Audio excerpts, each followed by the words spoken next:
Wake me up, Dargo. It's me, Chiana. I'm here to love you like a real Nebari will.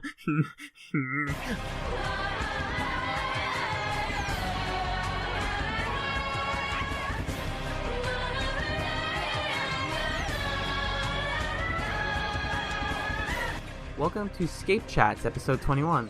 I'm Alan, and I'm here to discuss 2 more episodes of Farscape with my good friend Magellan. This week, we're going to be discussing Season 2, episodes 18 and 19, A Clockwork Nebari, and Liars, Guns, and Money, Part 1, A Not-So-Simple Plan. Very wordy title. First up, A Clockwork Nebari, which was written by Lily Taylor, directed by Rowan Woods, and originally aired September 15th, 2000. Magellan! Hey! My dude! My friend, my partner in crime. Yes, sir. We watched Farscape this week. I thought we had a great week of episodes. Yeah, very solid week, for sure.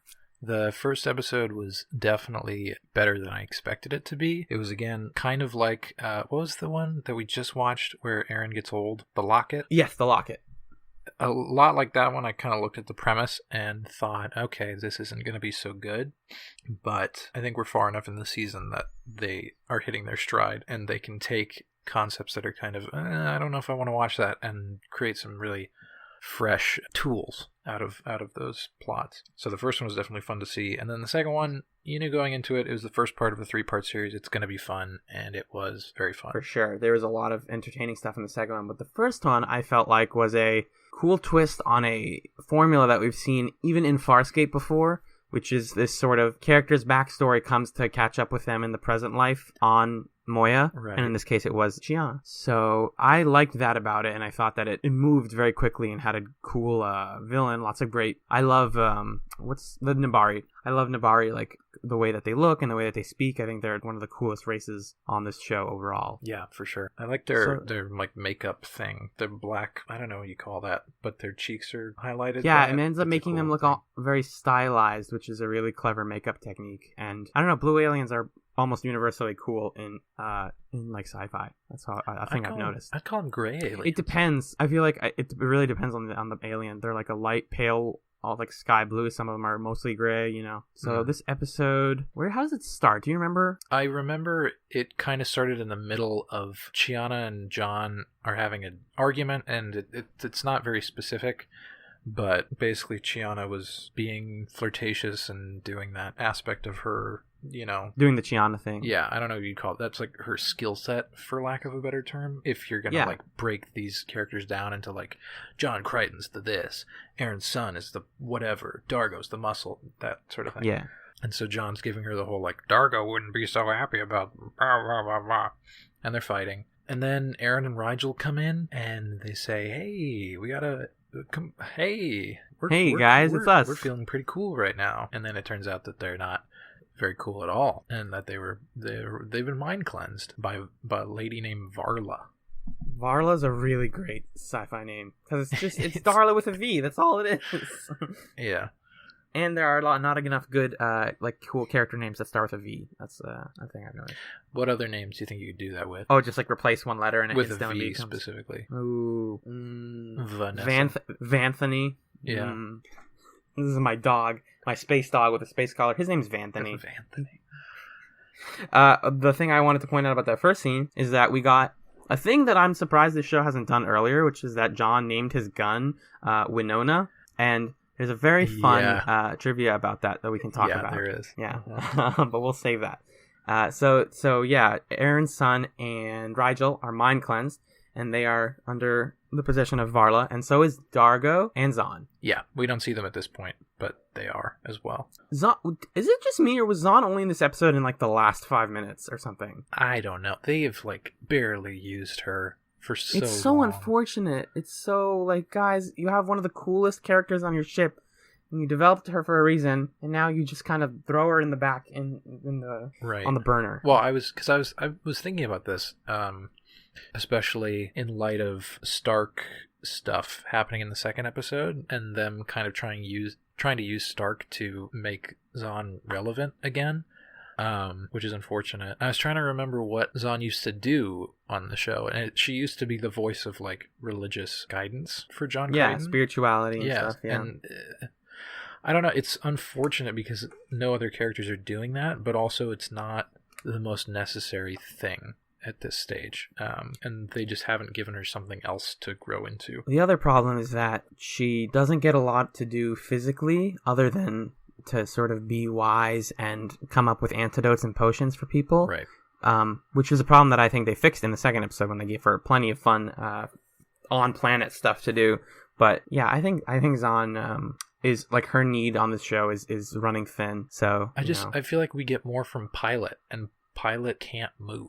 Which, yeah, right? They're using the puppet, and they're giving him lots of lines and lots of character development, and he had like half of an episode devoted to him.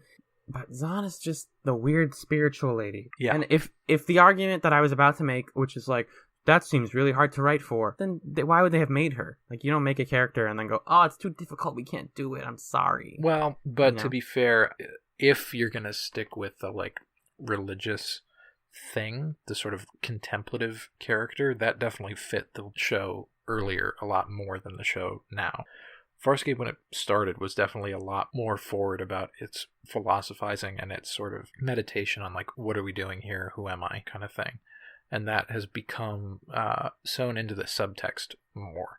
Zahn isn't a very subtextual character. Exactly. And what's weird is she kind of provides the voice of like understanding in this crazy world, but since we've pointed this out since season 1, John Crichton has adjusted so quickly to being in space.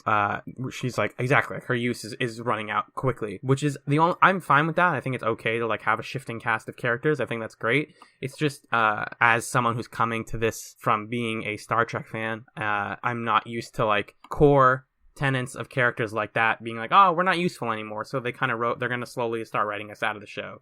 But ultimately, in the case of this episode, the reason that they don't have a lot of time for everybody is because this is a John Crichton and Chiana episode, mostly a Chiana episode, in fact, and that also this is the episode where they put all the extra close-ups on Chiana's face that they'd shot over the course of the season. Yeah, you mentioned that before I had watched it. You were like, "Yeah, this is the one where we're gonna get all the close-ups." And a lot of these are the ones that are in the theme and stuff. I think that comes from also the fact that this was written by Lily Taylor, who is a relatively fresh writer to the team. I don't know how many episodes she had done. I think this was her first writing, but she'd been a story editor or something before that. I believe that's exactly right. And she only wrote one other episode in season 3, which is Scratch and Sniff. So she writes Chiana extremely well. She writes strong but like charismatic women really well. So that's why I think that it also helps that this was a Chiana heavy episode. So, basically, the reason that some aspects of this episode felt familiar to me, other than it being a character development episode, was that it's a strong, intimidating lady that comes onto the ship along with her sort of meek, but clearly has planned some crap, like male friend, partner guy, and he ends up doing a heel turn and she ends up getting defeated. Which is like, do you remember that episode from season 1 where Dargo got like seduced by another woman of his race, and there was the guy there? Oh yeah, I was getting weird. Travel one, back and Back to the Future. Yes, that's the one. Just in terms of the like setup, I felt like that was where the episode was going. Yeah. But what's cool is that it kind of Varlo's purpose in this episode and leads to a cool meditation on like what the Nebari politics are like and how they treat their people, because we learn a lot about like Chiana and her brother, who we learn in this episode is not dead. We formally believe that he was dead when there was that episode where she had a feeling, like a sense that he was gone. But he's not. He is basically off the grid and running from the bad guys. And the Establishment, right? The Establishment, which is a great... Is that the actual... That's like the... Oh, that is the name, yeah. That's what it's actually called, yeah. That's fantastic. I have a feeling that you can kind of boil down the Nebari government to like sort of like a Nazi Germany, just like the big bad guys versus the rebels sort of thing. Right. Or like a 1984, like the people who are suppressing the masses. Yeah. Because there's a lot of stuff in Varla's character of both being very domineering in her outfit and her personality, and also the collars, which are a big part of this episode. And not only the collars, but the Delvian mind control. Like I thought it was a really... I'm sorry. I knew it was going to happen. I was going to get Delvian and Nebari mixed up because they're both kind of blue aliens, and I like them both. The Nebari mind control stuff. Yeah, well, and then also that allegory is particularly fitting, or just, I don't know, any kind of like totalitarian regime is fitting with their, what's the word for the words that you use? Rhetoric. Lexicon, rhetoric of talking about how, it's for the greater good, right? They keep talking about the doing a bad thing, but for this higher purpose of whatever. And granted, their higher purpose is killing everybody in the galaxy and taking it all over. But that's sort of where Varla's head is at. And she's representing, in this episode, the Nebari establishment, because we haven't had another look at them besides this. Right, and it's a thing that I also think was really great in the second episode, but like hinting at a much larger world through just simple character development. Because Varla herself is not a particularly important character. Like you said, she represents the thing that Chiana is running from, because that is a really key part of who Chiana is her past, her relationship to her brother, and her relationship to the Nebari society. That actually also took me a second. So Varla comes in and says, I am that. And this is your look at what we are. We don't have to show a whole episode where we go around Delvian land, Nebari land. Ah, my God, that is so difficult. I'm gonna make a post-it note with just put pictures of both of them. And so we also have Milak, who is the guy that comes with her. Who he looked kind of cool. He kind of looked like Sid Vicious or something. Yeah, he did. I liked his hairstyle and all that whole. Like a member of like Fallout Boy or something. Yeah, totally. He's got like a Pete Wentz kind of thing. Yeah. So we initially think of him as like, oh, he's Varla's, like, he's her lackey. Lapdog sort of enforcer guy. Exactly. And as Crichton and Chiana start to unravel this mystery of why they're there and why they're coming for the crew, he does a quick heel turn and he's like, yeah, so I'm working for your brother. He's actually he's doing a face turn. Oh, you're right. If I can be pedantic about wrestling terms for a moment. You're absolutely. Well, yeah, I always use the word heel turn to refer to just the turn. Right. But I guess you're As right. He's not turning to heel. Yes, but it is, heel and face are the sort of bad and good of wrestling. And those are pretty common dramatic terms. So he does a face turn and he's like, yeah, I'm working for your brother, and we kind of have a young perspective of the Nebari establishment, he's doing a heel turn. I'm talking about it in terms of the context of the show, though. But yes, you can make both arguments. And also, and you could really get into, like, are the rebels the good guys? Which is a conversation we talk about all the time. I'm just busting your taking balls. The piss. Wait, hold on. Why does every phrase for that have to do with that? Yes, exactly. They all have to do with male genitals, taking the piss, busting your balls, diddling your junk. Anyways. Right, those three. Those are the three. Those the classic ones. He's like, I'm working with your brother. I like the idea that the young people are the rebels. That's a pretty common way of doing that, but it works here because Milak, and that kind of his hair and his whole demeanor fits with the, like, I'm one of the cool rebel people. And we get to see a little bit more of Neri in this episode, mostly in flashbacks and like a video call at the end. Yeah, so it's Chiana thought he was dead. Yep. They're looking for him because he just sabotaged something and has a cure for... Is that what it was? Is that what he has? Yes. Or is it just... The contagion. The contagion, right. Which is a really cool idea and really creepy on the part of the establishment, where basically what they do is they infect the members of their society, the young members who want to go forth and sow their wild oats in the galaxy. They infect them with this contagion, which is sexually transmitted. Yep. So they have a sleeper trigger in a huge population of the galaxy, or a huge part of the galaxy's population, that they can activate at whatever point, or I guess it activates on its own at some point and kills them or turns them, takes control over them. I think it takes control of their brains. It mind cleanses them, yes. Okay, yeah. Right. So Chiana finds out in this episode that she was infected. She and her brother were both... Oh, no, I'm sorry. No, you're good. They found this out a while ago, right? I think she knew about it a while ago, but we kind of get the whole explanation in this episode. Yeah, it gets explained to us now. So here's the thing. And we flash back to when they find this out and when they implant their like sensor things inside each other. The like, hey, I'm going to know where you are thing that we saw in the one where she jumps off the thing and they're shouting. The Australian Jumping Festival. That's what I call that episode. That was this season too. That wasn't even... Yeah, it was way back then. What I was going to say is that sexually transmitted disease of the Nebari contagion is a fantastic and really clever way for them to reframe Chiana's promiscuity and her role as this sort of sexual being on the ship. Mm-hmm. Because it goes from like she's young and doesn't give a crap to like she does this because that's, you know, a key part of who she is. It's a thing that her society tells her is bad, and it's gonna control her, you know, and it's a disease that's gonna infect people. Like that's a pretty easy like an easy to match metaphor for like the way that a lot of societies view sexuality, especially in women. Because we talk a lot about her and how she is portrayed with her sexuality, and I think that is like a very good way to handle that. Taking the stone. Yes, Taking the Stone. That's actually, that's the thing it was called too. To look it up. You got to remember that Farscape doesn't have good episode names always. No. And so that also leads to it not being memorable. Yeah, so they are looking for her brother, Neri. Yep. And she's like, he's dead. His thing said he was dead. And then they're like, nope, check this out. He's not dead. Here's the security camera footage right here. Then Crichton has a scheme to get her out. We'll talk about everything Crichton related in a minute. Yeah. That kind of falls through, and then Milak reveals, I'm actually a spy for the rebel people. I'm getting a message to your brother. Here's a message that he sent you, and it's kind of like, Chiana, you're great. You can't come here, but you're awesome.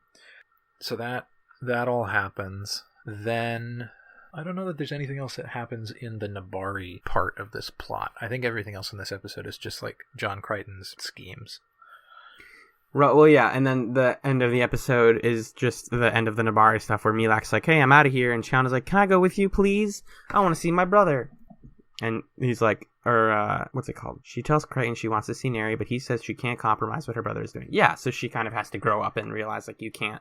Yeah, jump back into the fray. Yeah, and also we just got you on the show, and you're doing great here. Please stay. Listen, Chiana, honey, bubby. I think it's really interesting how they use the mechanics of the mind control in this episode. Partly there's the line about how Chiana's like, oh, the thing that has possessed Dargo and everyone else is temporary because it's drug induced as opposed to being STD induced. Like this is or the version that Durka had. Yes, that one, which is just like Durka Returns. Yeah, classic. My favorite episode. Oh man, Sterling. It's a really. I mean, it gave us Chiana, and that's great. That's true. You're right. Yeah. So there's that, and then there's also the collar, which Pilot gets, which really leads to another bit of like convenient plot speeding, where it's like, oh, you can do whatever you want, Pilot, but if you starburst, you're just dead forever. It's gonna hurt you constantly, and if you do the one thing you need to do to get away, to the point where like if you really shouldn't like overthink the mechanics of that and like, oh, why couldn't they do XYZ, because they constantly have to re-say it, where Crichton's like, wait, why does him starbursting kill him? And it's like, because it kills him. Don't worry about it. He's got a thing. It kills him. He's got a thing. It makes him dead. It's really bad. We don't want to lose Pilot, but we got a starburst, but we don't want to lose him. So that's pretty much the Nebari stuff. And the reason that they'd want a starburst is, one, they're being held hostage, and two, they're peacekeepers in the area. And that's who the Nebari were running from, which is relevant to, I want to talk about just real quick, the big final climactic plan. Yeah. Which, another really inventive moment from this episode. Totally. John Crichton asks Pilot to help him simulate a peacekeeper attack. That's apparently something he can do. You can just we have put a video on the screen, or they really dig into it in a really cool way. They're like, yeah, we have been around them, so we're literally just going to take the like footage or whatever that Moya's constantly taking of her surroundings and just overlay that on all of the windows, so that it looks like we're being attacked. But then it's like that coupled with we're going to have sound effects and we're going to have actual explosions. Like there were actual explosions. I'm like, there was probably real property damage that happened there. And we're going to use that to kind of scare these guys into letting us starburst so that we can get away. And, it kind of works out for a while. Well, it turns out to not work. It's the problem. To the viewer, it seems like it's working fine. And then there's that really funny moment where Crichton's like, Pilot, turn off the simulation. And he's like, it's not a simulation. He's like, no. Like, I get it. You're being cute. Okay. And he's like, no, it's really not. We're going to die. They're shooting at us right now. It's real. So the peacekeepers do actually attack, and then they don't. They don't, though. Is that not? Oh no! It's a double fake. It is a double Pilot fake. You're right. Is so committed to it. Yeah, and he's like, no, it's so real. Look, explosions to the face. Oh, and then he says, no, stop it. And because Varla's like, I don't care. Yeah, she very quickly is like, this is irrelevant to my awesome plan. Yeah, which is a bit of a letdown for a viewer to see such an inventive plan not work.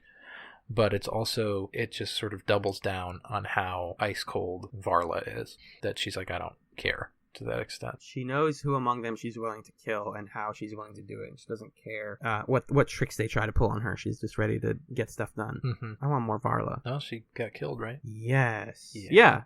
There's that really awkward like BioWare RPG moment where Milak has the gun. Oh, yeah. And it's like, you gotta shoot someone. You gotta either do your job or be a rebel. And it's like him pointing at Chiana on the floor, and it's like slow motion a little bit. And Varla's gonna kill her. And he's like, which one do I pick? Whoa! Yeah. Blue or red choice. And then he, of course, is a smart man. And does he end up shooting Varla? Is that how that happens? Yeah. And she goes bye-bye. And then, yay, rebels win. So that was a fun part. But I really want to get into Ben Browder's performance as I'm really trying hard to look possessed, but I don't know what being possessed makes you act like, so I'm just gonna kind of guess it out. He has this idea in his mind that being possessed by the Nebari means that you're gonna sound like a stone surfer dude. That's how it makes you sound. So stupid. Oh, is this right? Rigel gets unpossessed first, right? Well, so John finds out. Yep. So the reason that John gets through it is because of the neural clone, Harvey, Scorpius' neural clone. Who's like, fight this, don't worry about this. I'm controlling you, not them. So you're good. You've got one control in your head. That's enough. Very, very helpful from the neural clone. So he goes to Chiana, and they talk about it, and she's like, it doesn't work on me, and it's metabolized. And John thinks, oh, Rigel metabolizes very quickly, so he's probably fine. And also John proves to Chiana that it's him by slapping her in the face and then groping her in a weird way. Oh, I didn't know if we were going to talk about that, but we're going to talk about that. It's just, the slap was enough. Exactly. He's like, look, it's me. Whap. And she's like, oh. And then he's like, it's really me. Squeeze. Yeah. And you don't even see, it's an above like chest shot of him behind her, like groping her somewhere. And you're like, this is gross. What are you doing? Yeah, I don't. That's not a thing normal Crichton does. That's like the joke when he's possessed. Like, oh, look, I'm so dirty and horrible. Yeah. Well, especially when at the beginning of the episode, he's chastising her, right? For like, hey, Dargo wouldn't be very happy with, like, you doing whatever on this mission. Yeah. And then he's like, hey, let me just do whatever on this mission to prove that I'm me, Yeah, that's... it's just skeevy for no reason. Exactly. Yeah, but so, metabolism. He goes to Rigel, talks to Rigel. They team up to work together. The memorable quotes section of the wiki page reminded me of two very nice moments. One of them is Rigel saying, I'm nobody's puppet. Oh, I didn't catch that line. That's pretty cute. Just take that as you will. But a moment I love that I almost missed. Because it's so fast. Yeah. Is John and Rigel are doing something suspicious with whatever. They're saying it's about Moya's M-Nexus fluid, which is now a phrase we've heard a lot. And I still don't remember know what it is. It's just I think we talked about fluid.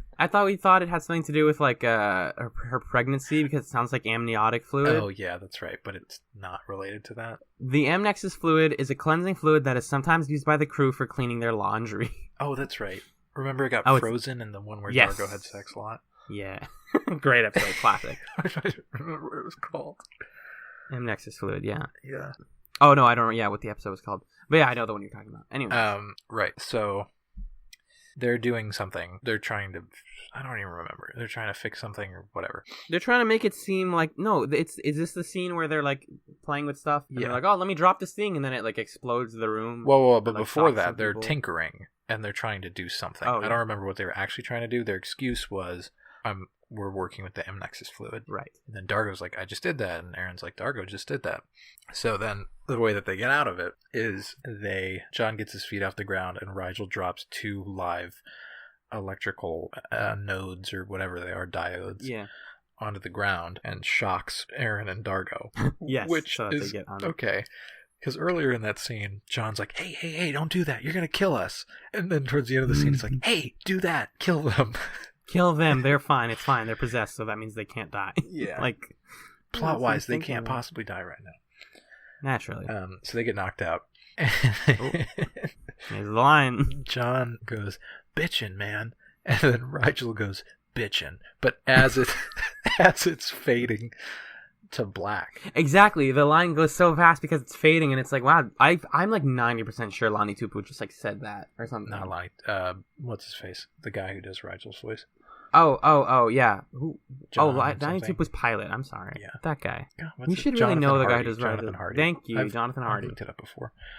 He's a lovely man. Yeah, it had to have been something he just ad-libbed, and they had to fade to black because everybody probably lost it on set right when that happened. Yeah, they couldn't keep that any more seconds of that take. It was. Did you find it funny or grating after a while the way like Crichton's stoner surfer voice? I just thought it was dumb. It was really dumb, yeah. But dumb in a way that made a lot of sense in character. That's the thing. But like Ben Browder really hops on chances to do an accent. Yep. And to varying degrees of success. It used to bother me a lot more than it does now, to the point where now I'm starting to enjoy it. Like his old man accent in The Locket was fun. Ultra Southern. Yeah, super Southern. And then his like stoner thing in this episode, it just contributes to the idea that John Crichton is like kind of dumb. Like he's really smart and he's also kind of dumb. When it comes in a pinch, he isn't brilliant in a pinch. He can come up with something, which is like, you know, you can debate if that's smart or not. But... His greatest strength, it turns out, is just that he very confidently chooses one thing to do and does it. And he says, "This is my thing." Yeah. I think it also contributes to the fact that with this show, if you spend the whole time trying to view it as like a serious sci-fi show like a Star Trek, then you're not going to have a good time. Because there's a comedic language that the show uses and weaves in and out of to tell stories that makes sense to you and I, and hopefully our listeners, because they've been watching the show for so long. Mm-hmm. I think if you would show someone this episode and be like, oh, this is a really dark or like a really smart, clever sci-fi show, they'd be like, no, this is a weird, like almost sitcom comedy. Look at this voice he does. But that makes sense for us because that is Farscape in a nutshell. It's weird screwball comedy mixed in with a very very true. Intelligent sci-fi show. Yeah, sometimes it just feels like Ben Browder's like he's assembling his reel for SNL or something. Like he's just trying to get characters on screen. But it works in the context of the show because it's so frenetic, and it's a show that enjoys doing that too. It's like putting its characters through weird performative modes. That is a good point. I feel like, this show, and we'll get into it again in a minute, but like it really just likes to take people and take from what they normally do and then be weird with it. Even in the moment like where like they establish a norm and then they immediately start playing with it and being like, oh, what if this happened? Like when Dargo gets unpossessed and he is like super sad that he did mean things to John. He's like, oh, I'm so sorry. I'm horrible. Right. I mean, like I can just think off the top of my head at least 3 episodes where the whole cast, or almost the whole cast, was performing a character slightly different than themselves for the whole episode, right? Right. Like the episode season 1 where everyone had to role play people from Dargo's life. Such a good episode from this season where they all switch bodies, right? Yeah. The one that we just saw where John thinks that he's on Earth, but it's a Scaran vision. Oh, yeah. Yeah. Like the show just does that a lot. Or like Crackers Don't Matter, right? Oh yeah, Crackers Don't Matter is a perfect example of that. The show is very performative, even for a show that is all about its performances. Because it knows that you like the characters enough that you can see them in any situation and kind of mix and match and see what works. Mm-hmm. So I think does that cover most of the plot of this episode? Yeah, there's one thing. There's one more thing. Oh, what is that? Oh, it's the scene where they pull John Crichton's eye out of his face. Mm-hmm. Mm-hmm. Oh, you mean the episode art for this episode of ScapeChatz? Mm-hmm. It might be. I can't make any promises, but yeah. So this episode is called The Clockwork Nebari, which usually when shows like this do the sort of like, we're going to take the name of a like The Simpsons does this. Mm-hmm. Take the name of a famous thing and then change it with like one word that relates to our show. It's usually like this is a homage to that property. And A Clockwork Nebari, although it is like it does like feature the theme of torture and readjustment, it doesn't follow the same like plot beats as A Clockwork Orange at all until that scene where it's like, oh, I forgot we were doing that. Oh no. Yeah. And it's like it's very Farscape actually, because it's this mix of this really comical, ridiculous gold contraption that they put on John Crichton's face with like a weird neck brace, and so clearly like a fake, like drawn matte painting of his eyes. Yeah. It's really supposed to be a showcase effect, but it doesn't work like that. Like, it just kind of looks very ridiculous and dumb. And the only reason I think it kind of works is because it looks like that might be a thing you could actually do with someone's eye. It's not. It's not. No, it's absolutely not. And that's one of the background infos. But they basically just like pull his eye. I'm looking at it right now. Yeah. They pull his eye sockets up and down, and then they just like peel his eyeballs out, straight out. Oh, stop! I hate. And then they put a tracker on the eye nerves. Hate eye stuff. Eye torture. I gotta show you some horror movies after this. I hate it. Like, I'm not a big body horror guy, and it's not something that Farscape does. I can't think of another instance where Farscape has done a big body horror moment, except the episode where Aaron gets like pilot DNA. Oh yeah, and that one is but that one's smart horror because it doesn't show everything. Like, it shows the final result, but it doesn't like show it happening to her mostly. Mm-hmm. This was just like, ugh. This is just like their money shot of the episode. It's the showcase of like, look at the effect of his eye, because it doesn't even like, what are they putting in his eye socket? It's like a chip that does something. It's the thing, the mental cleansing. Oh, it's the torture injection. Device. If anything, you can tell that the creators of Farscape really liked A Clockwork Orange, and they wanted to get that in with the Nebari, and kind of did it in a decent way. That's kind of the episode, you know? Yeah, I mean, it worked. Like, it grossed me out. It's just excessive. It's like, if I ever rewatch this episode, I'm just gonna fast forward straight through it. Exactly, especially because it doesn't even pan out. Like, the fact that it doesn't work because of Scorpius is like, I didn't even need to see that. Do you wanna read me some background info on this episode? Oh yeah, do it. Oh yeah, do it up. Hey, did you know that the title of this episode comes from the book and later movie A Clockwork Orange? What? Yeah. Did that come off sounding distant as I wanted it to? Like, it did. You did well. Fantastic.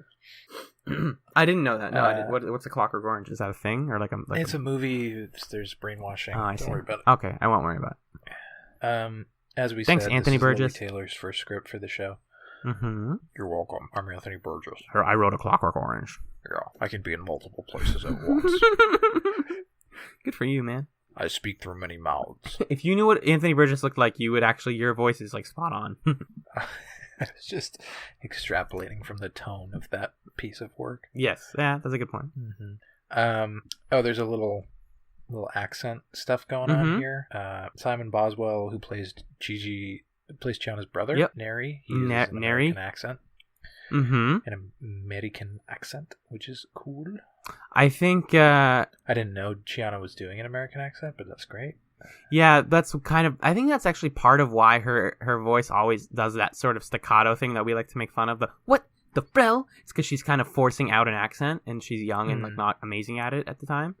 I think that is sort of like that trivia that we read about, or I read about Empire Strikes Back recently, where they were like, yeah, we made the rebels American and we made the Empire British because of the Revolutionary War. I think it's a similar idea.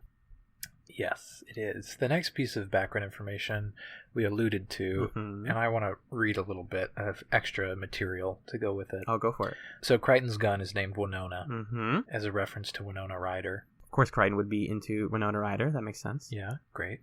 So the gun was actually found and named by Crichton during the events of Farscape the game, a video game. Correct. Based on the series. Correct. And I want to just read you a little bit of the synopsis. Yes. The plot on the wiki page here. Do it up. And you can try to guess which phrase is kind of bothering me here.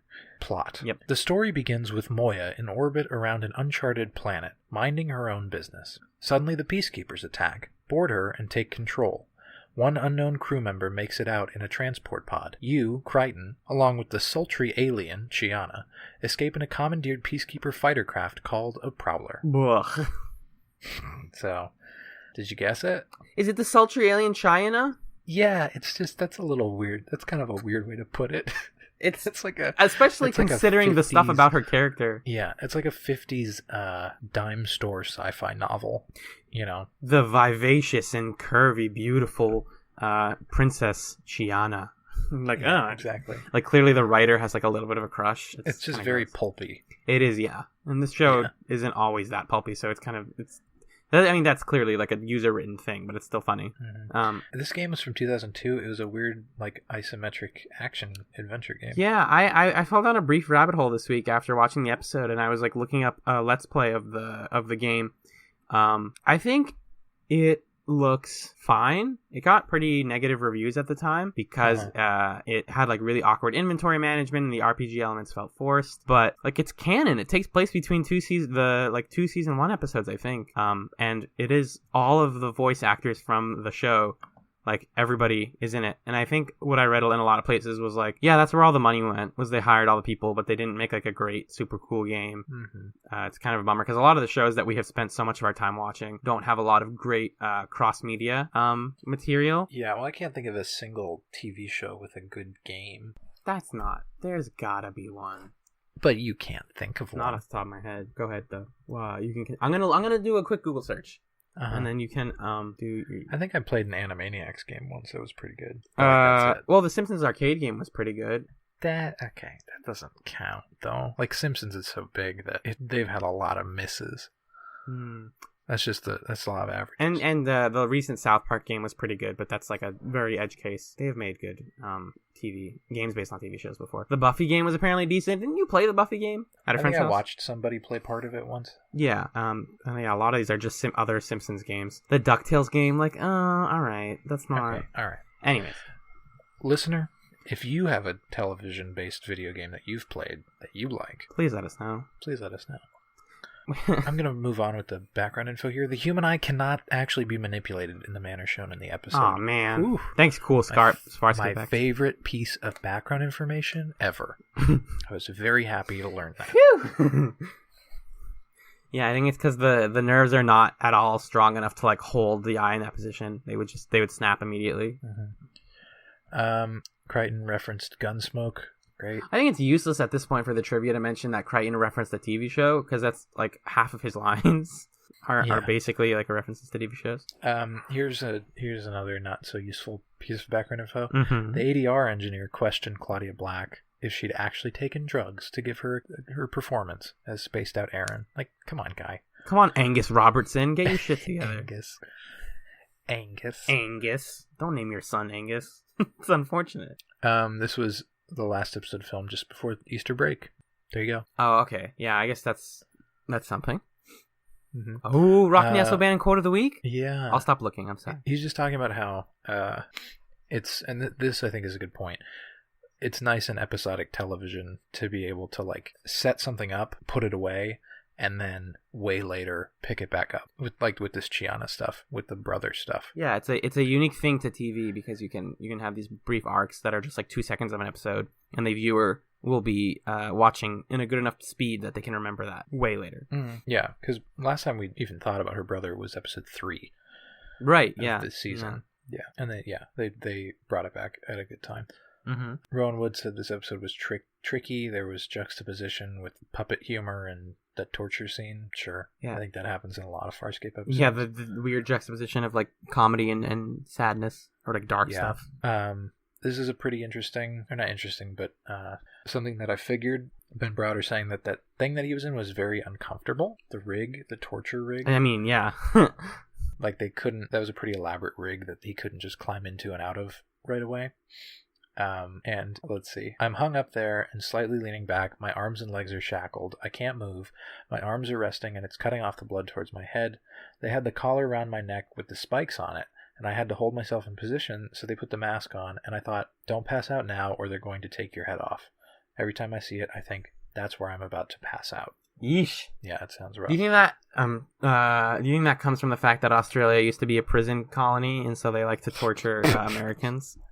I don't actually think that. I love everybody I know who's from Australia. I'm just, That's a bold theory.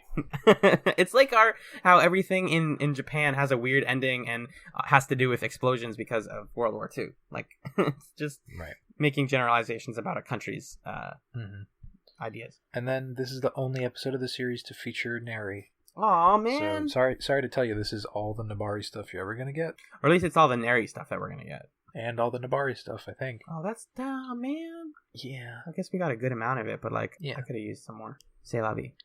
There you go. That's that. So that was a Clockwork Nebari. we are going to take a quick, hot, and delicious break. Yum. Perhaps grab a snack, perhaps grab some water, and why don't you come back and continue listening to ScapeChatz, young and beautiful listener, right after this. Okay, I will. Hey, Dargo, why don't you ever guest star on a Moyabag segment? We'd love to have you. We are in the vicinity of the slave auctions where my son was sold, and you are wasting my time! Well, looks like someone's got a case of the old Luxon hyperage, and their name rhymes with Fargo. Anyways, as always, messages can be beamed up to us on the Moya with email, scapechats@gmail.com, Twitter, @ScapeChatz, or the Reddit threads for each episode, which can be found at reddit.com/r/Farscape. This is the Moyabag, and we're getting right to your feedback. First up is Twitter. We got a nice comment from... Starting with a cute piece of trivia, which is that the walk and talk in The Locket was basically half an hour of Ben and Claudia actually just talking and being cute, and the director kept the parts that fit. Also, they said that sharing souls isn't the same as unity, and it's more of a two heads are better than one thing. Also, yes, they agree that Stark is just constantly DTF with Zahn. And for the ugly truth, they said, quote, "This should have been earlier in the season with lower stakes." And they enjoyed how they handled the Plokavians' definition of lying and their cultural perception that everyone sees events the same. You as an audience know that no one lies, and it's annoying that the Plokavians think that they are because it's just one story several times with a bunch of biases. And the last comment from them is a nice little quote. Farscape's motto is fuck it in general, with a sprinkling of fuck me and fuck you. Angela Scrangela says, My name is Angela, hey hello! Followed by their favorite line of The Locket, I'm too old for this shit, which we pointed out was their rare chance to swear on this show. Also, this is just me talking. Do people have a preference of what we call the listeners of this show? Because Angela Scrangela pointed out to me that Farscape fans are actually called Scapers, apparently. And I mentioned last week that we should call y'all Scuppies, but I think that's a terrible name, and I was kind of joking. I've recently grown fond of just saying like crew members, if we're looking for a sort of name for y'all, or listeners. If you have a preference, let us know. Moving on to the Reddit comments, Keku really liked The Locket and pointed out how it has a bit of a Futurama feel. And Futurama is like top 3 favorite shows of all time for me, so I love noticing the connections as well. Just last night, Majan and I were connecting the characters of this show to that, like we do. I think we've done that on the show before, and it's very fun and kind of works most of the time. Like John to Fry, Leela to Aaron's son, Dargo to Bender, like that's easy, and then the Professor to Pilot. It gets a little muddier from there. I guess Amy and Shiana also works. If anyone else has any other connections that they think are clever, like character parallels, then also let us know. Blue Blaze Spear, killing it as always. I always have trouble saying your name, and you don't realize this, but that was like take 6 of me trying to say it. The Locket is a good one for anyone who's super into the John-Aaron relationship, but for me, it just sort of seems like a saccharine rehash of things we already knew, which is a quote from them. They also said, it's interesting with how they let the I'm getting too old for this shit line go through, because there was a pretty big swing in what was getting censored during the run of Farscape. Things were heavily censored at the show's beginning, but got pretty lax by the show's end. In the Season 1 episode, Hidden Memory, John has a line where he says, I'm not going back into that goddamn chair.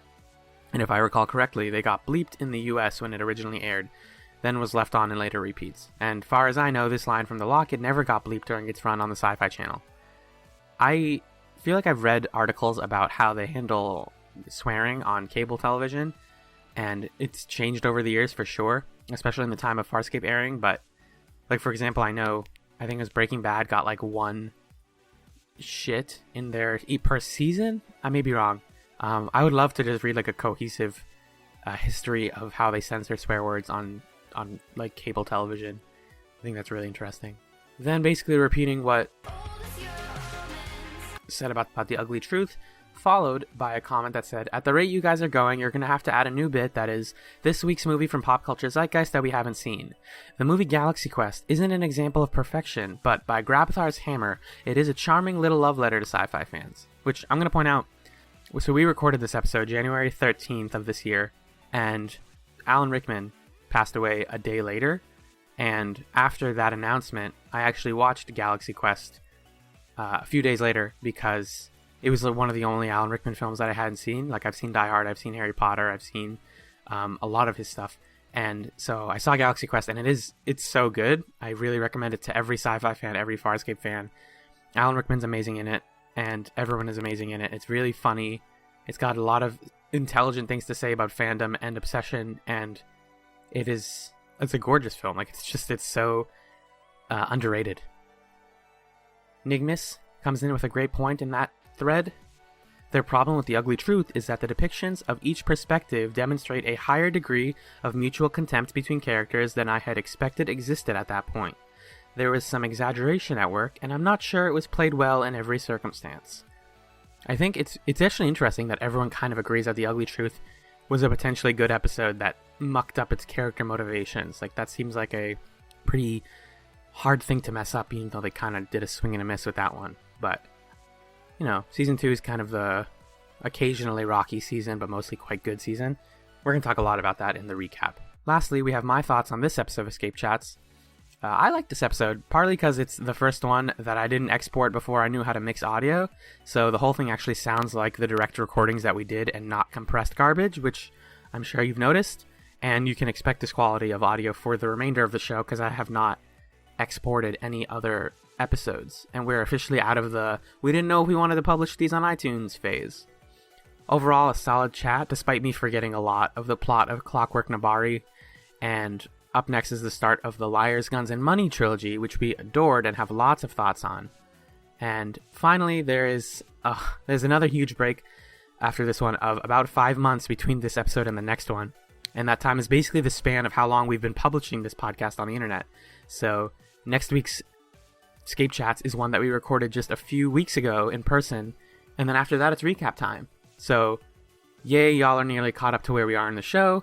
Not yay, we need to hurry up and record way more episodes. But we will. That is all for now, though. Thank you for listening to the Moyabag. Enjoy the next episode discussion, and I will talk to you again next week.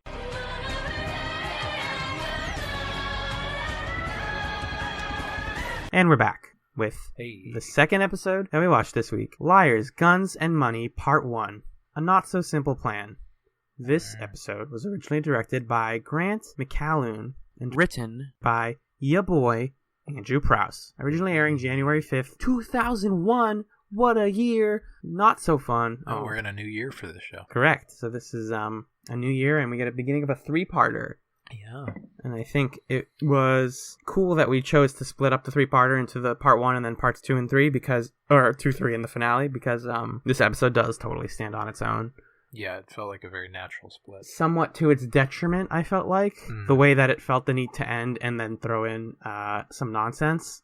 It was like a very Farscape decision that bummed me out because it was otherwise a really fun, entertaining, and cool episode, is what I'm saying. Yeah, for sure. So the main thrust of the episode centers around Stark, who returns to Moya with a new body. He's in a new form. He looks the same, though, except he can take his mask off now, and he has like rocks on his face instead of just pure light, but he is still a being of pure light. Oh. And Stark is it's kind of this like really annoying narrative convenience before the cold open, where they're like, oh, we've been looking for Stark for so long, maybe we should stop. Maybe we should look for Joffrey instead. And, you know, everyone has their arguments, and then Stark just comes back on when they get near his ship or something. And he's like, hey, I'm over here. Yeah, he goes, hey, it's me. And then they go over to his ship, and he's like, hey, I'm back. You saved me. I'm doing fine. Also, I know exactly where your son is. Yeah. Great. Clean that whole beginning up in 1 second. And so he finds out that it's Joffrey. Joffrey makes me think of Joffrey, which is the guy from Game of Thrones and also Elder Scrolls Oblivion. I'm going to get it right now. Joffrey's a slave being sold on an auction on some planet. I don't know where. I don't think they say it. It's just a slave auction somewhere. Yeah, a slave auction. And he's being sold for like a lot of credits. I think it's like 50,000 credits or something. A whole lot. And so they're like, oh, well, that sucks. And he's like, no, but here's the thing. The Shadow Depository, which, ooh, what a name. Great name. What a great name. Is a cool, sketchy bank that I know how to break us into, and we're going to steal exactly the right amount of money. And you're like, sweet, we got a heist episode. And this episode really does, successfully find its role as the Farscape heist episode. Oh, yeah. It hits all the beats, which is actually not a thing this show does too often. Not like just a heist episode, but like they say they're going to do something and then they play with it and do weird stuff. This is kind of just a heist episode.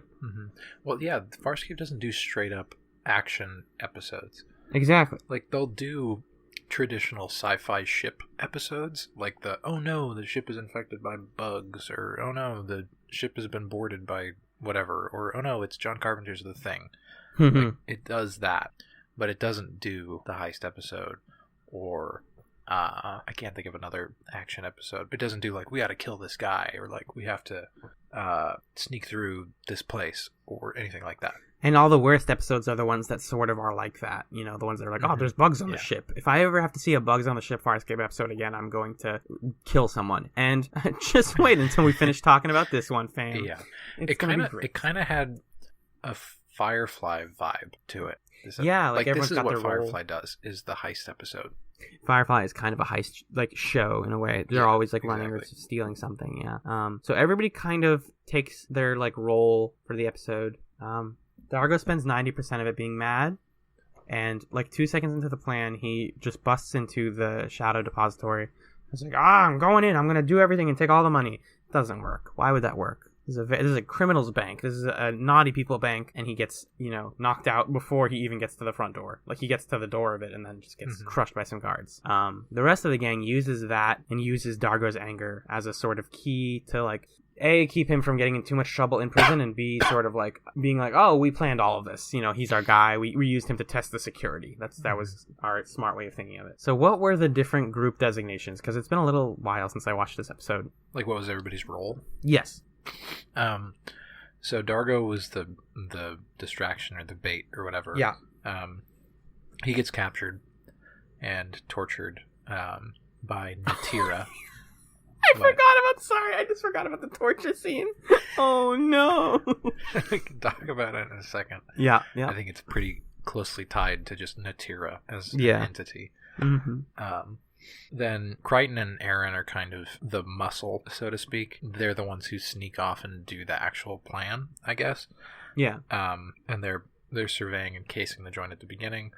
Crichton does his little hilarious bit about wanting to store the 11 herbs and spices of KFC. Sure. Great. That's actually a very dated thing, because they don't really reference not a that. Big part of their advertising anymore. They're too busy advertising with Norm Macdonald these days. Yeah. That dates this episode. How many spices are in a crap, what's it called? Man, this joke would have been funny if I remember. In a double down? Yeah. In one of those? Yeah. First spice, regret. Second spice, daddy never loved you. I Third ate one spice. of those things like 5 years ago, and it's still clogging my brain. Every time you say it, it's like a mental block, like, and that's just pure artery juice. I was saying this to you the other day. I'm finally ready to eat a second one. They sold so well. We, as a culture, we bought into that. We said, yes, KFC, sell us a sandwich that is made of sandwiches. It's made of, more chicken or whatever. Ugh, barf. Thinking about it makes me feel gross. I think I'm going to get one soon. Do they still sell them, or was that just like a gimmick thing? They gotta. I mean, they were like $1. It's like a little snack. It's just like a quick heart It's attack. a quick warm-em-up before you get to the main course. The bucket. You get a whole bucket for yourself? Yeah. You don't go full bucket? You never go full bucket, my friend. Anyway, so Crichton's got that great idea. Yes. Then the next stage is Zahn comes in, and she is posing as the person who's going to store money. And she's got an eye patch, so she's evil. Again, an episode where the characters are playing parts in an interesting way. Chiana is her maid, her lady servant, she's kind of just Chiana, but a little extra head moving and a little extra what do you da da da kind of thing. I'm here to be the other character. Like, she kind of doesn't have much to do other than to respond to like ping off of Zahn, basically. Right, to show that Zahn has status, basically. Yeah. Meanwhile, back on the ship, Stark is hacking or something. Before they go into it, they had Dargo try to break in because they knew that would make the bank reset all of its access codes. All the alarms. Yeah. For the codes. So then Stark could get the codes and they could have access to all the doors. So that's his thing. And then Rigel is hiding inside what Zahn is depositing, so that he can break out on the inside, get into where the money is, the real money, and take it. Is that what he's supposed to do? Trying to think of why Rigel was there. I was more occupied with the fact that they spent so much time explaining how they were going to make Rigel into a statue. Mm-hmm. That's like a good 5 or 6 minutes of the episode is them being like, okay, we're going to give ourselves a pill so that we don't get killed by the gas. Then we're going to gas him so that he's numb so that we can turn him into a stone and he won't die. And it like doesn't even pan out that well, or I don't even remember. I guess they needed somebody inside the vault to do something. Yeah, they needed an extra person. To like make sure they got the right thing. I don't know. Yeah. Whatever. Anyway. Few things come up over the course of this. The biggest being Scorpius is here. Uh-oh. Hey, everybody, it's Scorpius. Not Hey. Harvey, but like real Scorpius. Yeah, guess who we're stealing from? It's Scorpius. Ooh, narrative convenience, ooh. Yeah, well, not narrative convenience. Stark is actively trying to take revenge. Oh no, you're right. It's better. So it's better than the episode, the Look at the Princess, where it's like, oh, also Scorpius is just here. Yeah, exactly. He's just around. Hey, what's up, guys? Hey, fam. Anyways. Hey, John, how's it going, man? John, What have you hey, been up to, buddy. dude? You at the sweating too? Crazy. How's work? Wow. How's your brain? How are your brain Am I secrets? still knocking up there? Am I still rolling around? Great. Hey, Good it was to good hear. seeing you, man. We should catch up sometime. I'm gonna kill you someday, man. I'm gonna kill you. We should lie in a heap on a hard, cold floor sometime. and just really Just try weep not and to kiss. Chant. This makes no sense if people haven't watched the episode, which you should. Watch the episode. Don't listen to ScapeChatz unless you watch the episode. Yeah. What are you doing? Anyway. So Scorpius is there, it panics everybody. Mm-hmm. Things kind of get all messed up. Stark starts really panicking a lot, Yeah. and Dargo like knocks him out and takes over. Oh yeah. And then I don't remember. There's a lot of action. There's a lot of like, here's what we're doing. We're gonna go a little bit further, and then here's the next crew. So it's kind of it like loses focus because of that. But that's why I was breaking it down character by character. So Yeah, John I and don't- Aaron have weird sexual tension. I don't know that it's weird. Or they have sexual tension, and then they Yeah. kiss. But that's supposed to be like a distracting kiss, like oh, don't look at us. Yeah, it's the classic like, what? Quick, into the supply closet. But there, it's like behind this. What are we chair. gonna do? Behind this chair, yeah. Which still, it would have been one of Scorpius's people, so they would have recognized John and Aaron, right? No, when you're locking lips, you look like a different person. That's Right, an exactly. objective fact. But is that? Oh no, What? I can't. You crazy kids. Anyways, I'm gonna look for. Oh. Yeah, and they were in that room because they were switching out Scorpius's rod, his heating rod, cooling His rod. hot throbbing rod. Yeah. Mhm. Ooh, we sipping. Sorry, a little cherry coke. Ooh, good stuff. And John can't switch it. He gets Zahn to create something that like will blow up when it's hot, so that he can Yes. put that in Scorpius's rod and blow up his head. And he can't switch it because the neural clone is like, "Don't do that, you'll kill me. Don't do it." So Aaron does it. That sets that up. The rest of the gang escapes with some money, maybe. They do get a lot of the money. That's really what They that get is. away, and Scorpius catches John. Though I'm hazy on it. There's just a lot of action. The rest of the gang basically, if I remember correctly, succeeds in their plans to various degrees, and that leads to them getting money and escaping, so that the episode can spend its back half focusing on Crichton and Scorpius and their sexual tension. Yeah. Is really what it is. So there's really only two things that I want to talk about in this episode. Go for it. Besides Zahn's eye patch. Oh, that was gonna say, yeah. Yeah. Her whole leather get up in the eye patch. Yeah, Like, that's they're that's- finally that's giving her actually- something to do, and it was fun. It was great. Exactly. I wanted so much more of it. We got a little bit of her being like kind of badass, and then they just were like, anyways, moving That was on. wonderful. Another quick thing before my two things. Mm-hmm. I said this to you, Stark. He's okay. Actually, Stark is something I want to talk about a bit more. Go for it. Yeah. First of all, he reminds me of the guy in that video, Potion Seller. You know the one? Oh, okay. You know the one. I know the one. Listeners, if you don't know, just look up Potion Seller On YouTube. It's great. He just kind of reminds me of that guy. Potion seller, that kind of voice. Enough of these games. Stark. I forgot that he was crazy. Ooh, how so? Like when we first meet him in season 1 on the Gamma Mhm. base, he's crazy, right? Right, that's part of why he was in prison. Yeah, but when he comes back in this season, earlier in the Locket, he's not crazy. He's totally sane And smart and useful. Mm-hmm. So it really threw off my barometer coming into this episode, where he enters the episode totally manic. Like, we got this plan, a crazy plan, it's going to be so cool. And then he loses his shit in the middle of it. And I don't know, I just think that the Stark characterization was really uneven in this episode, and especially uneven over the course of his appearances, right? Yeah. Like, I don't know what baseline for him is. Here's the thing that I have noticed about Stark is he feels this cool role on the show of the halfway between regular cast member and ally of the week. Because if he was a regular cast member, then I would have more of a problem trusting him and trusting his current mental state. But because he kind of toes this line between like, I don't know if you're even in our best interest. Like there's that moment in the episode we watched like a week or two ago where it was the different perspectives on the same story, the Rashomon episode, where Dargo's like, yeah, he is like here to kill, bad people because they were bad to him. And like we learned that, and we at that point they've established, yes, Stark has had a lot of people that have messed with his life before, and he's totally vengeful, and he will do terrible stuff just for that. But okay, sure. But the problem there that I have is that half of the episodes that he was in this season before this one right now, like one of those 2 episodes was an episode where people disagreed on what he acted like. Yeah, it's like the crew doesn't even know what he does. What's his deal? Yeah, exactly. So it's just hard. I don't know.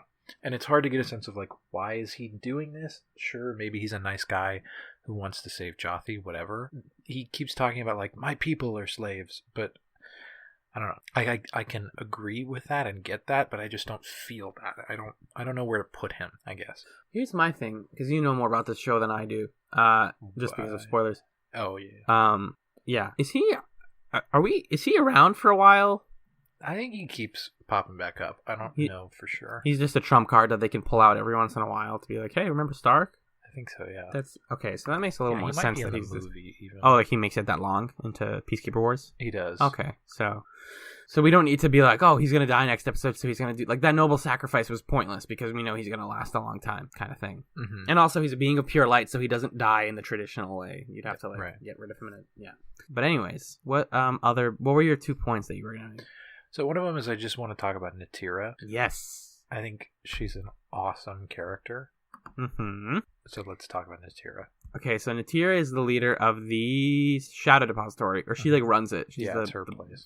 And as is very typical with Farscape, the sort of villains of the show are these weird like bondage badasses. And she's sort of just like visually is just kind of like a feminine Scorpius. Mm-hmm. Like she I don't even know if she actually had heels on, but she seemed like the kind of girl that had heels and was just like all decked out in leather, and that might have just been her skin, but you kind of like get the picture in your head of like Natira is the badass who could probably crush me with her heel if she really wanted to. Mm-hmm. And we what's cool, I'm trying not to use cool or interesting, so I have no more adjectives, I'm fresh out about her, is that we get more about her than you normally would from like a one-off bank owner character, because at first it's like, oh, she's really smart. That's like the first thing we learn about her, is she immediately suspects that these are people trying to like take something, or they're suspicious. She's got everything in charge. But then, dear listener, we learn that Natira and Scorpius are like banging out. Yeah. They have like they like are into each other. They have a past, which is awesome, and immediately brings Natira into the main plot, because it's like, not only are we stealing from Scorpius, but we're stealing from Scorpius from a bank that is run by his partner of sorts. Mm-hmm. She's just so, I don't remember many of her lines, but she just like is so in control, and you don't get a lot of that. Isn't a super common thing on like sci-fi shows and shows like this. Is just the character who is, she isn't like a broken person. She doesn't have like a secret dark sad past. She just is super cool, and in can really crush everyone if she decides to. Yeah, and she has a very like sexual authority. Yeah, also. Exactly. Which is something that this show plays with, I think, a lot better than other shows are able to do. And she's got like visually, she's such a cool design. She's got like this weird boob armor and this head thing, which I think they're gonna do stuff with her in the second episode of the thing. I think. I don't think that's really a spoiler. Yeah. Yeah. That's like the wiki picture for the next episode is her like unlocking, so that could be fun. Yeah, I really like that lady. Natira, that's the one. I want to party with her. Who was the other person you wanted to talk about? Not another person, just a scene. Mm-hmm. The scene. The best scene. Guys, you watched the episode. You know what we're talking about. It's the floor wrestling. Oh my god. Oh, and we're not like, okay, sometimes we like to goof around like, oh, this thing's the best. This scene is so excuse me. We have explicit language tags. So fucking brilliant, because you made the point when we were texting about this that scene is a perfect example of why a show like this can succeed, is because it can pull in continuous plots that have been building for so long and different universe building elements and just smush them and just toss them on the floor and be like, we're fighting now. We're next to each other. Darth Vader and Luke Skywalker are in the same room. I'm like gesturing with my hands right now like a mad Italian man. They're in there together. That scene is so incredibly woven. It's the perfect, like, okay, I think this is easily one of the like top 5 single TV scenes that I've ever watched. I'm going to put it that high because it really showcases the bang for your buck that you get if you invest in your characters fully, if you create devices and rules in a way that's more than just like there are ways that some shows will set up a rule where it's like, oh no, if John eats too many pieces of pizza, he's gonna barf, and then he's gonna eat too many pieces of pizza, he's gonna barf, right? There's that sort of Chekhov's gun thing that is a rule, and you're building it for a specific payoff. Yes. But there are other rules that you can create, like Scorpius has a rod in his head that he needs to change because it gets too hot, which comes from him being a hybrid between different species, which has created sort of a rage in him that he controls, and he has become super calm as a response. So there's a couple things going on there, right? Yeah, exactly. Meanwhile, you set up the device of John has a thing in his head, a neural clone that makes it so that he can't kill Scorpius. And also Directly. It's a thing that keeps him alive, and Scorpius needs him to be alive because of the stuff that he has in his head, some like info that Scorpius needs to do a thing, and John can't kill him but really wants to, and that device has been working through John's life for a few episodes and been doing different things, and now it's doing something huge. It's just this scene is bringing together everything that's relevant about these two guys and their relationship with one another right into one single moment. It's a testament to the power of a show like this, that they can have all of these things that sound like complete nonsense to somebody who hasn't watched it, and the scene on its own is not one of the best scenes of all time. It's incredibly well acted and tragic and beautiful, but when you pull together these in its context, it is one of the best television scenes I've ever watched. Totally. So basically, just for a little bit of context, after everybody is going about trying to break into this vault, Scorpius finds John, and Aaron has to leave. And she doesn't she do the thing where she like crushes the guy with the door? That was a pretty awesome moment, actually. Something like that, yeah. And so all that's left is Scorpius and John are like right next to the vault, and there are no more guards, and there's nobody else. They both get rid of neither of them has guns. They both like knock their guns away. So we're just two men of fairly close to each other size and like shape. And they just start swinging at each other, and they're on the floor, and they both carry the other person's like core character thing of this season, and of kind of the whole show. John has Scorpius's rod, or he has the ability to like replace it. Mm-hmm. And Scorpius obviously has control of the neural clone in John's head. Mm-hmm. So they're both like, I'm right there. The one thing I've wanted for this show, which is so much about people desperately trying to cling to and recapture the thing they want the most. They both get it. It's right there. Exactly. And they're just on the floor, and they're brought down to they're not literally naked, but it just feels like they are, like, character-wise, like they have been stripped bare of all pretense and of all, like, John is not a funny character here. Scorpius is not ridiculous. We're just two dudes, and we're swinging at each other, and we carry these things, and the thing that's amazing about this scene to me is this is the big showdown, right? Yeah. And they've both been brought to their knees because the other guy has figured out how to capitalize on their hubris, right? Yeah. So Scorpius knows John thinks he can beat this clone in his head. I know that he can't. He thinks that he's a super smart human guy. He's smarter than everybody else. He's not. John is like, oh, Scorpius thinks that he's smarter, more tactical. Like, he's got everything planned out to a T. But he's got this big weakness, this big Achilles heel. So they both take advantage of each other's weaknesses like that. And the way that you win this fight is not by hitting the other dude the hardest or shooting the right thing. It's by being able to overcome your biggest flaw and just stand up and walk away. Like, whoever is able to stand up and walk away wins. Exactly. And they're just, shows don't normally build their climactic moments like that. It's usually like, oh no, we're both pushing our fists against each other and one person's going to overcome the other with a bigger energy blast. Yeah, the two beams are going to bounce back and forth, and then one of us is going to win. Nobody wins here. You know, they both kind of accept, like, we Right. can't.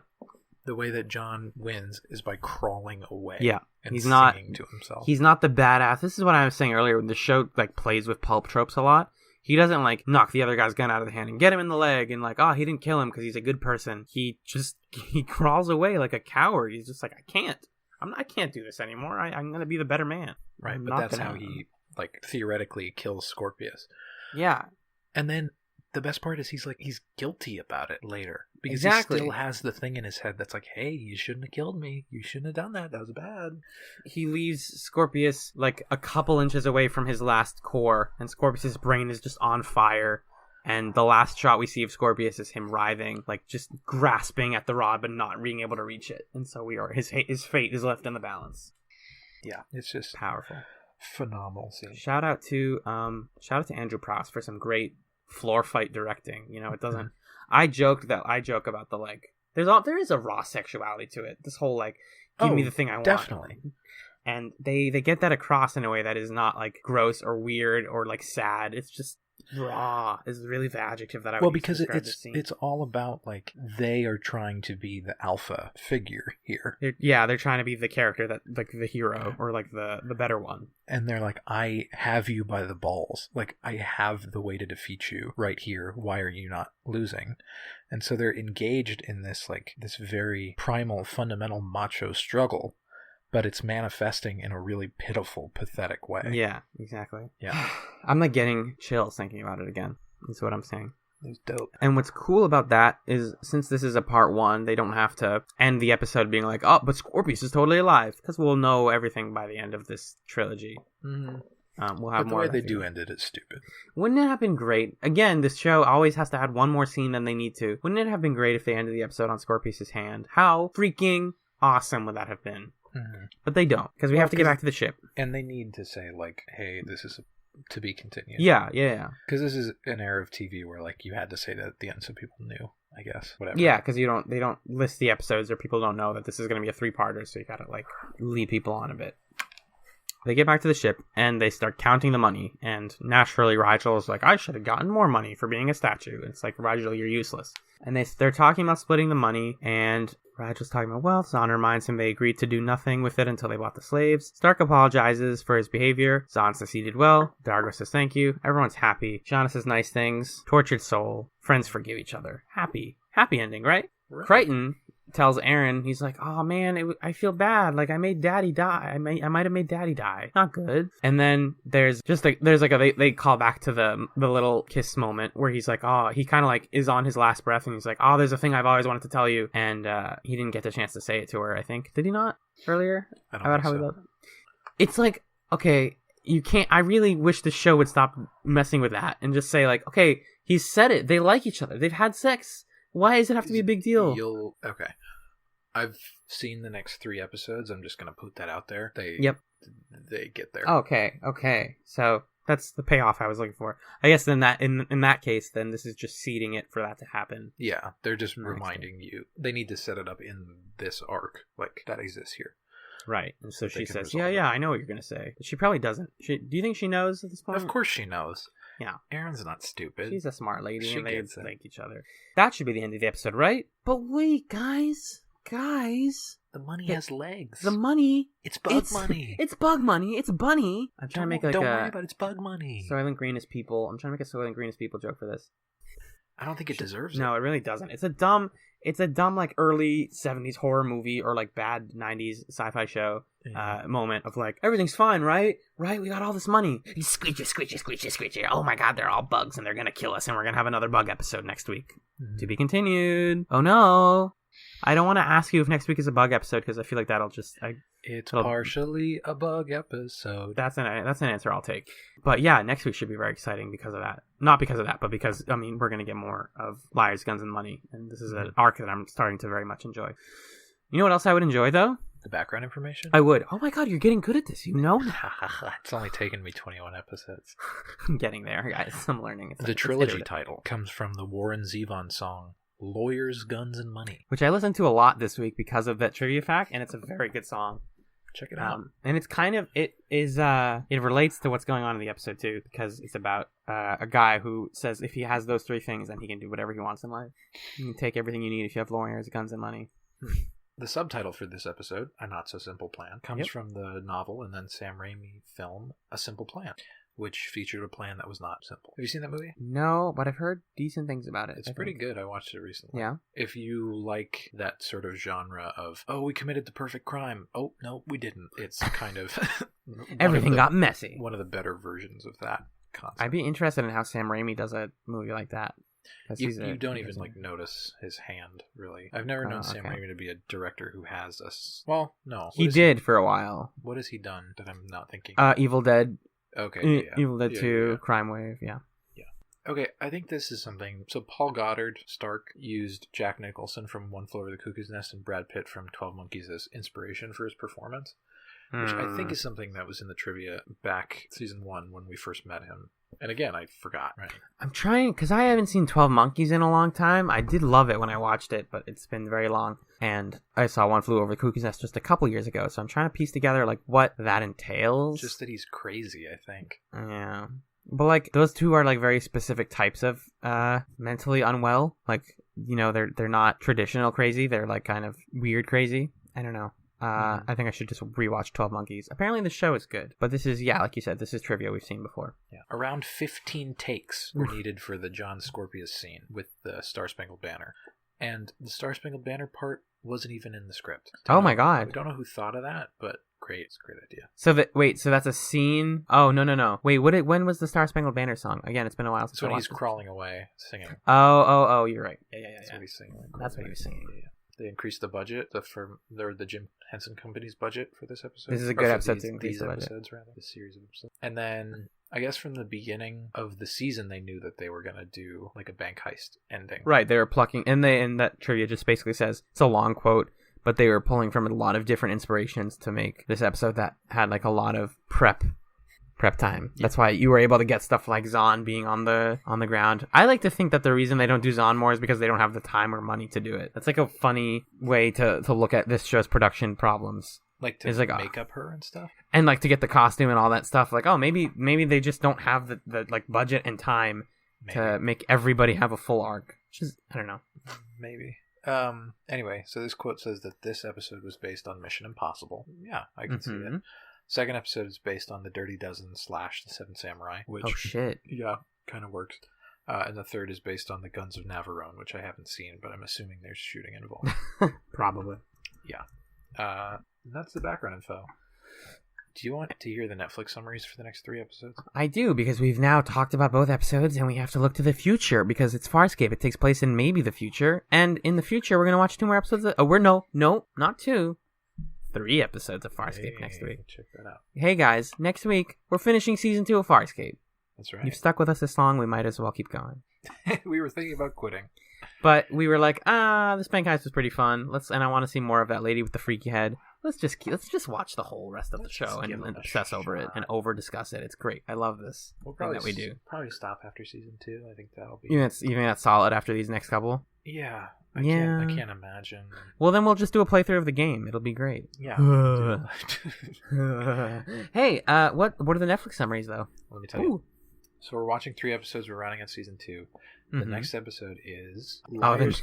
You don't get the. Huh? The Netflix thing doesn't give you the full. No, but I think I remember it. Okay. Liars, Guns, and Money Part 2 with Friends Like These. It's episode 20 of season 2. Moya's crew escapes the depository, but the currency turns out to be insectoid creatures that eat Moya. Scorpius has purchased the enslaved Jaffe. So Scorpius is still alive. Okay, thanks Netflix. Yeah. Appreciate it. I wasn't surprised. Yeah. The next one is Liars, Guns, and Money Part 3, which is called Plan B. Episode 21, Season 2. Crichton has given himself up in exchange for Dargo's son. The crew mounts a rescue, hoping also to steal enough loot to pay off the mercenaries. So we're going to get more of Scorpius and Crichton fighting, and we're going to get some torture, probably, and we're going to get more development of all these fun characters. And the third episode is called... The Season 2 finale. Yes. Season 2, Episode 22, Die Me Dichotomy. The crew seeks the help of a famous surgeon to remove the neural chip from Crichton's brain. However, the Scorpius clone takes over Crichton's mind. Without saying, it's like spoiling anything, you told me these are some hot episodes, correct? Yeah. The next 2 parts of Liars, Guns, and Money are like pretty good. And then Die Me Dichotomy is fantastic. Oh, and then you also said, and this is probably a good piece of advice for the listener, just don't look up anything about them. Don't look up anything about the show, especially. Don't read anything. Don't read. Books are for nerds. Watch Farscape and listen to a podcast about it instead. Yeah, exactly. That's way cooler. Yeah. But yeah, because Die Me Dichotomy, you were saying, has like a lot of big stuff going on, and you don't want to know about any of it going there's in. there's a device, a narrative device going on in that episode, or like a character device, I guess, that you don't want to spoil for yourself how it works, because it's fun to see play out. And then there's an event that happens, or a few events that you don't want spoiled for you. Ooh. Alrighty then. Well, let's get right to it. Let's wrap up Season 2 with a bang next week on ScapeChatz. Thank you for listening to ScapeChatz episode 21. I've been Alan, and I've been here with Magellan, as always. You can email us questions, comments, and concerns at scapechats@gmail.com. That is, scapechats@gmail.com. We have a Twitter now, which is twitter.com/scapechats. These are all spelled just like the show is. And you can follow our personal Twitters. I'm at Alan Ibrahim, ALLENIBRAHIM. I like to think that spelling out my name gives it like a little bit of a rhythm. Now, Magellan's Twitter is just a fluke. JUSTAPFLUKE, and he also has a rad webcomic, which is now updating again. Hey. And it's called The Platonic Solids, and it can be found at theplatonicsolidscomic.tumblr.com. And it's very funny, and I love it. Oh. I hope it goes forever, and so does our I friendship. draw them with my finger on a touch screen. I think that's as good of an endorsement as you can give for anything. Yeah. I draw them with my finger. So yeah, I think that was a really solid little thing we did there. And this has been ScapeChatz, somewhere in the universe.